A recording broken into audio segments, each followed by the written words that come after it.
anak. Dahil puting yung tulong, natagumpay na napaoperahan ng tatlo at susunod na po ang isa pa. Sa kabila ng malawang pag-inis, dahil sa congenital cancer, todo kahit sa pamilya siya, ang padre ng pamilyang Benito. Bukod sa pang-araw-araw nilang pangangailangan, nagsasamon na ang kapatid niyang anak ay ipinanganak din may katarata. Kabilang si Danilo at kanyang mga anak sa ating cataract surgery project noong July 2025, pero ayon sa doktor, hindi na siya pwedeng operahan. Kanyang cataract pagkira, may kasama niya rin yung ordinary movement, yung tinatawag natin tapos yung pinaka-nerve ng mata ay matiyak din.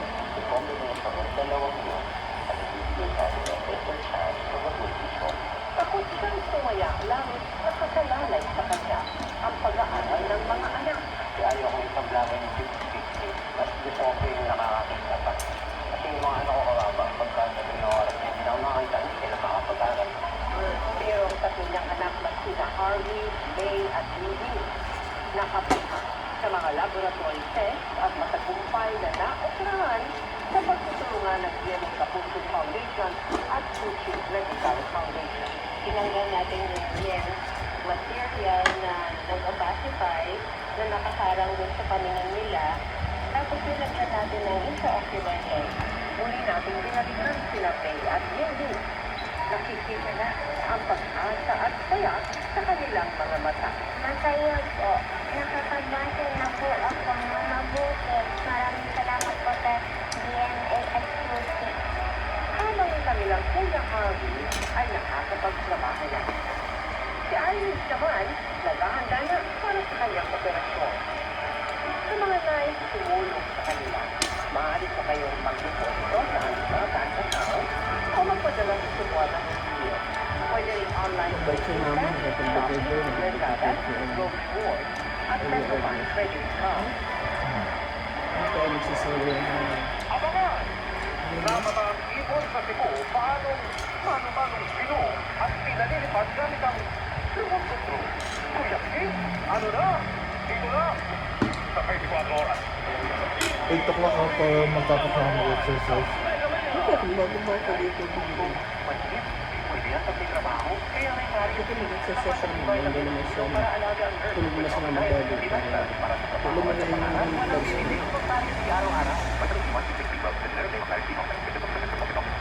Hindi tayo mababangan na yung napapagpapagaan.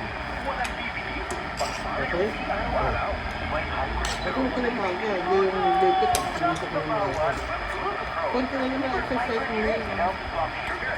Hindi naman nagtulog kung gumisip ka ng nag-exercise. Alfredo pa rin. Kung ano yung pagkakapag mo Yung Tito Benji, nagagalingan sa training ko. Idol na na ako. Kung wala sa pa, sasama sa kontik na kapapagawa, pagkakilala.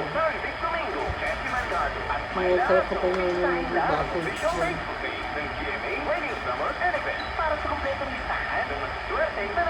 Hindi na maganda inis na pagkakilala mo yung dawat-dawat pa sa ano mo.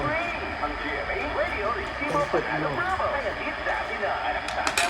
Gusto ko lang natawa kasi nakakatawa nga. Ano mo na yung gusto mo i-upload sa YouTube mo. Tinulong tayo ng mga mga pangyayari, yung magnayari. Ano yan eh?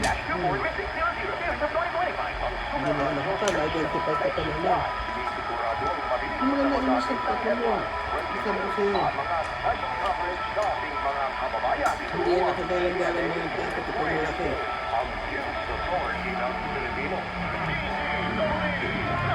Ang dami-dami na mga nag-alo na sa service siya, naging pa.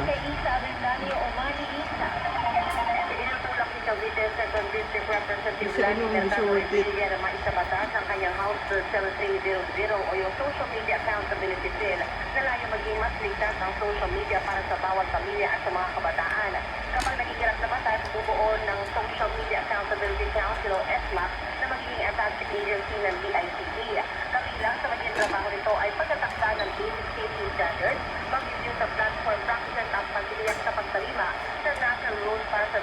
safety and user protection. Magiging kasapin ng konteo ang mga pinagtawan mula sa iba't ibang ahensya tulad ng DICT, National Privacy Commission at iba pa pati mga eksperto mula sa academe at civil society groups. Magiging bigyan rin ang Sabi ni Tito Benji, kumakatas na yung mga training ko sa bilis ko. Pag-ensayo ko, kumatas na daw. Kulma yan ng mga bawat araw, nag-accumulate na yung lakas ng kakaganon-ganon ko. Hindi daw yung wala lang yun. Meron yun. Nag-develop na daw ako ng strength. Sabi niya hindi lahat, hindi totoo siya sabi sa boxing na inborn lang yung magagaling. Hindi, practice yan day by day. O, nag-accumulate na nga, oh. Bibilis niya, oh. Anong pa to? Hindi na. Sa 30 na ako kakain. Ayuda ko eh. Oh, sa 30 cheat day ako, ma. Ma, oh. Lagay ko na yung kanin dito para malasa. Kasalukuyan ngayong ginagawa ang opening ceremony ng ASEAN Tourism Forum 2026 sa Liberty Shrine sa Barangay Masanlungsod ng Lapu-Lapu, Cebu. Ang aktibidad ay dinaluhan mismo ni First Lady Lisa Aranita Marcos kasama si Department of Tourism Secretary Cristina Garcia Hindi ko sabihin mo na yung mga tubig. local officials at Tapos ASEAN delegates.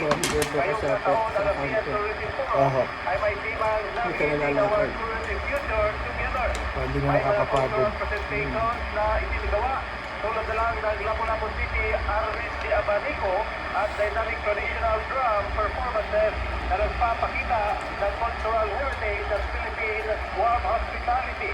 Mahigpit naman ang pinapatupad na seguridad sa video upang masiguro ang matiwasay at kaligtasan ng mga dumalo. Ako si Norman Mendoza ng Super Radio Cebu ng Ulat para sa Super Radio DZWD. Dapat totoo. Naman-naman yung excited. Oo, pakita yung dito ko sa bag mo. Kasi makamasig ako pointer sa'yo. Sabi mo siya, hindi nakikita ang bag mo. Bata pa lang ito excited. Hindi na niya magpipili o magpupuli ng anumang bagay. High school. Nag-aayos ako ng mga rock light, speaker, at yung mga gadgets. Paborito niya rin siyang tuon ang mga laruan sa ibang doon. Napag-isipan kong gumawa ng mga walking robot, gumagawa ko ng RC mo dahil marami din nag-order. Hanggang sa ang dalawang pilis niya ito ay mayroong pinagtama.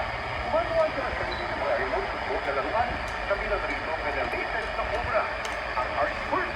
Gumawa ko ng mga recycle materials like mga barbecue stick, plastic ko, tapos yung pakpak ng plastic ko. Gamit ko is electric motor ng mga bata. At dahil may pakpak ang balita, pwede sa usually nakarating ang video ng Art World Taylor. Pero ang iba, nagdududa. Napatunayan ko yung kasi marami na po akong ina-upload na video na lumilipat talaga. May nagsasabi doon na wala daw ang aerodynamics, maliit yung wingspan niya, tapos yung body malinaw. Papatiin naman natin yung mga ganyang science. Dapat self-believe na kayo sa potential yun. Kaya si Taylor, mapatunayan na ang kanyang lika. Pero gusto na malikot sa imahinasyon, lumilipad talaga.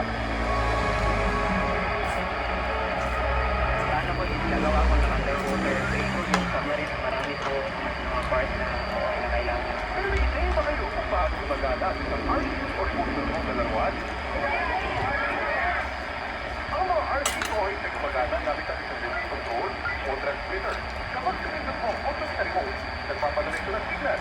Ang mga pinapadala ng signal, natatanggap ang binabasa ng mga laruan gamit ang isang receiver sa loob nito. Meron din itong control circuit na siya nagsisibing utak ng laruan.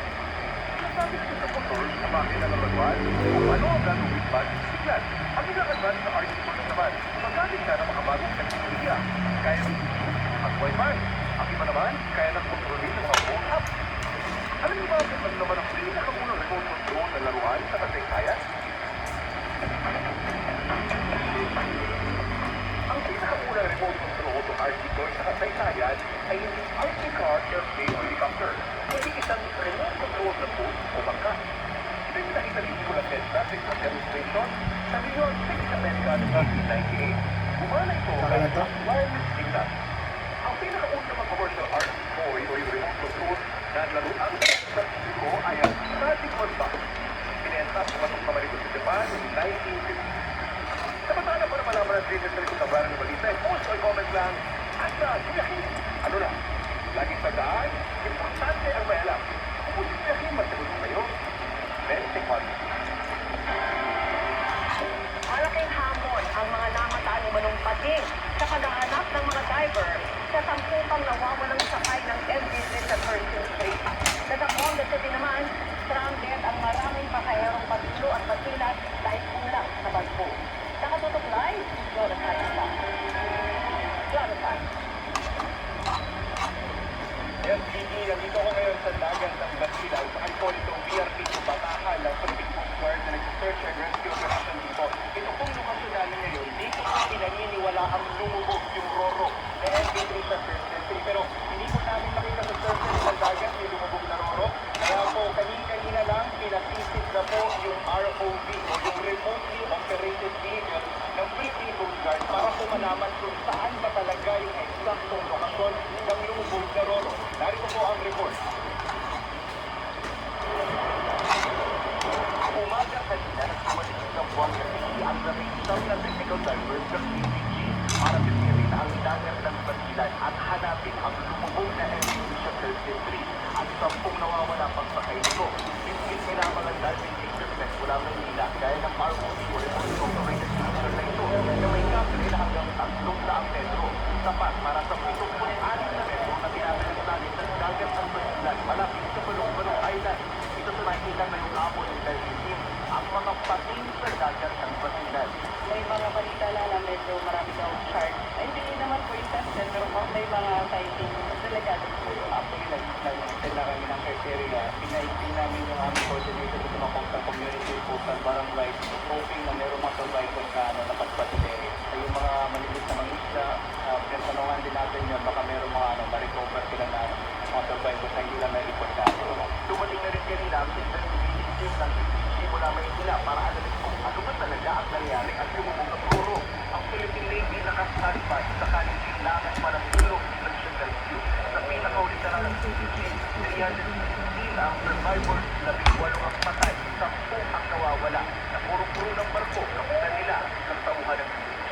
Pero sabi ng mga naghahanap ng kaanak hanggang kanina sa Zamboanga Seaport, may mga pasahero pang nawawala. Ating the school administrator din ng Descent Sulu ang hindi po manong makita. Sakaling man, ang police